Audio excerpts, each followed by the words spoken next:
So what we've been seeing lately is this, a little bit of change in their their opinion of the president. Bill Maher, I've said this probably the last 4 or 5 shows that we've done, is really, it's not that necessarily that he likes Trump, because he doesn't. But he really, really doesn't like the current administration. He doesn't like the direction the nation's going. He thinks that Biden is, incapable. I think he has a poor opinion of the vice president. He doesn't like the way the Democratic Party is leaning. He's very opposed to a lot of their policies. So it has nothing to do, or very little to do, with President Trump, and everything to do with his party. He's a Democrat. He has been for years, but he is floating more towards the middle. And he's not just on his own show, but on multiple networks as a guest has he come out and said these things. And what we're starting to see is too much of the celebrity tough guy as a result of these kind of shifts, the ebb and flow within Hollywood. And people tend to forget, who they are, really who they are, especially in Hollywood. And the first one is it happened between Bill Maher and Bill Burr, the comedian. If you know Bill Burr or his comedy, Bill Burr's this angry guy from Boston, redheaded guy. Actually, I think he's shaved bald now, but he's just angry. He's an angry man comedian. And he says, he's pretty conservative to an extent in what he says in his comedy, but it's not really what he believes. He does it for the act. And he kind of went toe to toe with Bill Maher this past week, and really, I think he kind of overstepped his angry man comedy, and he kind of went at Bill Maher, who's older and not a big guy, not a physical guy. Bill Burr's, I think he's in his mid 50s. He's a few years older than I am. He's about my height, about 5'10" or so. Not a big guy, but he forgets that he's a comedian, and that all of that angry man thing is an act. He hasn't lived a tough life in decades. He's not. He may be angry, but he's not a tough guy. And that's kind of what I'm talking about. Is that he kind of went after Bill Maher in a way that I think if it was a younger man, I know he wouldn't go after Joe Rogan like that. But I know he wouldn't. Joe Rogan's a pretty smart guy, and I think he would take it all with a grain of salt. But I think if Bill Burr attacked him and kind of talked down to him like that, Joe Rogan, who is a pretty strong guy, pretty UFC savvy kind of guy, physically fit, strong, type A personality kind of guy, I don't think he would take any of that crap from Bill Burr. There was another occurrence too, again on The View. Robert De Niro, who's 80, and he's 5'9", and he's small and he's frail, and he keeps going back to this. I want to punch Trump in the face. Stupid. He's a punk. He's a dog. He's a pig, a mutt who doesn't know what he's talking about, doesn't do his homework. He's an idiot. Colin Powell said it best. He's a national disaster. He's an embarrassment to this country. It makes me so angry that this country has gotten to this point, that this fool, this bozo, has wound up where he has. He talks how he wants to punch people in the face. Well, I'd like to punch him in the face. President Trump is 4 years younger than him. He's 6'3". He probably outweighs De Niro by 60, 70 pounds. Okay. Robert De Niro, and I'm not saying President Trump is a tough guy, but he's much bigger than De Niro. Like in a man-to-man kind of way, De Niro's stepping out of his zone, right? De Niro's an actor. He's played a lot of tough guys. He's not a tough guy, right? I know he's played mobsters. He's played mobsters 50 times because his range is, that's what his range is. He played boxer years ago. He played an old boxer not so many years ago in another movie, but he's not a tough guy. He pretends to be tough for a living. And I think he's starting to lose sight of that. The idea that, he wants to punch Trump in the face because he doesn't like the way he talks to people. And it was very funny. and it's been all over social media. But if you watch the things where he's like, "Oh, you don't talk to people. You don't talk to people like that. You don't say those things to people," and all the things that he criticized Trump for, people have pulled exact examples of President Biden saying the same thing, exact same thing, saying the same words, the same phrases, making the same hollow threats that upset De Niro when President Trump says them. But President Biden says the same thing, and everybody blows it off like it's no big deal. But again, it's this tough guy attitude out of Hollywood that gets kind of lost. They lose track of who they are and really where their station is in life. You know, they're not who they play in the movies, although some of them think so. And really, they've lived a protected life for a very long time. And another prime example, you know, the kicker from Kansas City Chiefs, speaking at he's a Catholic conservative, speaking at a Catholic college graduation, and he spoke out and he said some things about, praising women for being mothers, praising and applauding women for choosing to be homemakers. That's the word he used, and saying that is the career path that some of them will take as graduates from this graduation, but also that they know that their greatest achievement in life is going to be motherhood and making a home for their family. Now, people went bananas on this, and I'm sure you've all seen it. But prepare for outrage, anger, disappointment, all of the things. Why, you ask? Well, because Kansas City Chiefs kicker Harrison Butker had the audacity to espouse conservative values in his commencement speech. Take a listen. It is only in the past few years that I have grown encouraged to speak more boldly and directly, because as I mentioned earlier, I have leaned into my vocation as a husband and father. Ew, he takes his responsibility as a husband and father seriously? That sounds awful. And as a man.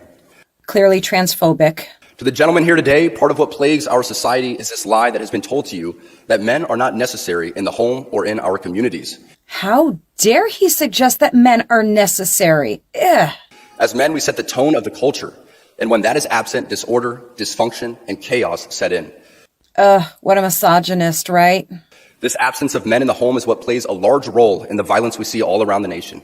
Other countries do not have nearly the same absentee father rates as we find here in the U.S., and a correlation could be made in their drastically lower violence rates as well. Okay, why does he insist on using, facts and data? It's so offensive to my feelings. Be unapologetic in your masculinity. Did he just say the M word? Ew. Fighting against the cultural emasculation of men. Do hard things. Never settle for what is easy. You might have a talent that you don't necessarily enjoy, but if it glorifies God, maybe you should lean into that over something that you might think suits you better. Wait. He's saying that you should put God first and not yourself? I speak from experience as an introvert who now finds myself as an amateur public speaker and an entrepreneur. Something I never thought I'd be when I received my industrial engineering degree. The road ahead is bright. Things are changing, society is shifting, and people, young and old, are embracing tradition. This is just madness. I believe, just as the God of the Old Testament was pretty particular in how he wanted to be worshipped, the same holds true for us today. It is through the TLM that I encountered order and began to pursue it in my own life. I mean, what is wrong with this guy? He sounds like a monster. Okay, obviously, I'm being very, very sarcastic throughout. And if you didn't know that, you have bigger problems than this guy or this video. But you've got the far left, crazy purple-haired feminists screaming and yelling about this because they didn't actually listen to what he said. All they heard was homemaker and didn't listen to the whole speech and lost their mind and got manipulated by the mainstream media, because that's what happens. Then you've kind of got the far right, which are, tons and tons of educated women, exactly the women that he was talking about, women with degrees, advanced degrees, who, will tell you that their greatest accomplishment is being a mother, that they are glad that they made the decision to be a homemaker and make a home for their family and for their children. And that's what they chose to do. And then you've got everything in the middle, right? You've got the people in the middle. Truthfully, most people don't care. Then you've got people speaking out. And my favorite one, this is so funny, Eddie Vedder, of all friggin' people. This guy, he's a singer of Pearl Jam. Eddie Vedder is 57 years old. He's 5'7". Okay. He's pushing 60. He's 5'7". He's wealthy. Okay.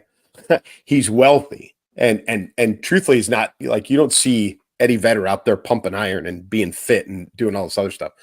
And he talked down to, really insulted in the middle of a concert, stopped a concert and insulted the kicker from the Kansas City Chiefs about what he said. And again, didn't, took it out of context and basically said, and I'm not going to repeat the words because we want this shown and not edited, but he called him a word that starts with an F and a word that starts with a P. And that's what he said. And I can promise you, the kicker from the Kansas City Chiefs, and I love that people criticize him for being a kicker, but he's 28 years old and he's 6'4". He's 6'4". And I guarantee you he's in fantastic shape, because is he a kicker? Sure he is, but he's a pro athlete, right? Strength matters of all kinds. I can promise you that, given no repercussions, and no limits, if Eddie Vedder was standing in front of the kicker of the Kansas City Chiefs at 5'7" and almost 60 years old, and he called him an F and P, Butker, the kicker from the Kansas City Chiefs, would put him in the hospital. But just on size and youth alone, because Eddie Vedder is not a tough guy. He thinks he's a tough guy. He wears flannel because he's from Seattle. Oh boy, yeah. But he's been wealthy for 30 years. That guy hasn't been working hard. He hasn't been grinding. He hasn't been, greasy hands. He hasn't been a mechanic or a lumberjack or anything like that. He's a musician. The kicker from the Kansas City Chiefs is young. He's a professional athlete, and he's huge. Eddie Vedder has no business insulting him like that. He can say what he wants, but again, he's lost track of this, tough guy personality, because he's not tough. He acts tough. Many of them in Hollywood do. Happens a lot. There's a number of them that like to run their mouth, and they forget who they really, really are. They're not protected, or when they're not protected, if they're not protected. But it's rampant in today's society. Keyboard warriors, those with the, that hide behind an icon or a monitor or whatever, and they say what they want, and they're completely unafraid because they know there's no repercussions. That's fine. And you can accuse me of the same thing if you want to. I could promise you that, if somebody wanted to challenge me, I'd hold up my end of the bargain. That's fine. But I could promise you that Eddie Vedder standing up to the kicker of the Kansas City Chiefs is a no-win. It's a no-win. He thinks he's tough, and this is going rampant through Hollywood. But I think you're starting to see a lot of those that were very anti-Trump, and I think this is part of the cause of this.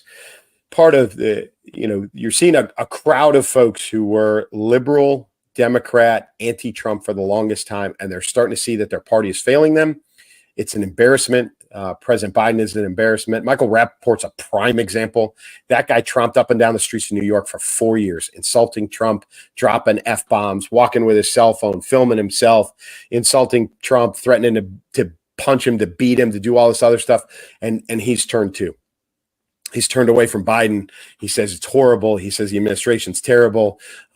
He's not necessarily endorsing Trump, but he would much rather have him in office than the current administration. You're starting to see more of that, I think, in Hollywood, and I think it's starting to irritate. You're starting to see it cause some friction inside of the show business industry as it stands. There's also, going back to the kicker, the Kansas City Chiefs, you're also not seeing a lot of opposition to what he said from those that actually read what he said and heard what he said, including from within the NFL. There's a lot of teammates, there's a lot of coaches, and I know a lot of it is fabricated. There are a lot of reports out there that are false of what people have said, including, I think, his coach Andy Reid and some other folks. But regardless of that, whether they said things or not, they haven't said anything in a lot of cases. There hasn't been a lot. In fact, I can't think of a single NFL player who has come out and said, I disagree with him. He's a piece of trash. Get rid of him. Get him out of here. The league should should force him out. Nobody's saying that, because truthfully what he said was not all that controversial. Really. It really wasn't. People took it at face value and in the snippet of time that was allotted in the news feed, and they didn't listen to everything he said, and they didn't read everything he said, and they decided to lash out, which is what Eddie Vedder did. It's the same thing. But again, it's a tough guy response to something that he doesn't know about, and truthfully, he wouldn't do in person. So for all those folks, humility is in a little bit of that is good for you every once in a while. Sometimes I wish that we weren't such a litigious society, and we could, settle things a little bit in the old school manner of man-to-man style. But we don't get to see that anymore, because the first thing everybody does is call their lawyer, and it becomes a court case versus, two people settling things in a very final type manner. And I'm talking about throwing hands. I'm not opposed to it. I think it actually works in a lot of cases to resolve a lot of issues, and to put people back in their place and show them a little bit of humility that people need, myself included. Right? I'm not immune. There's those things happen, and that's fine. But I think Hollywood itself is getting a little out of hand. They're kind of losing track of who they really are. Hiding behind the characters that they play, or the lies that they lead, in the gated communities they live behind, and the bodyguards that they have around them all the time, and this false sense of security to run their mouth and say whatever they want. And the reality is that, they're not tough people. Very, very few of them are.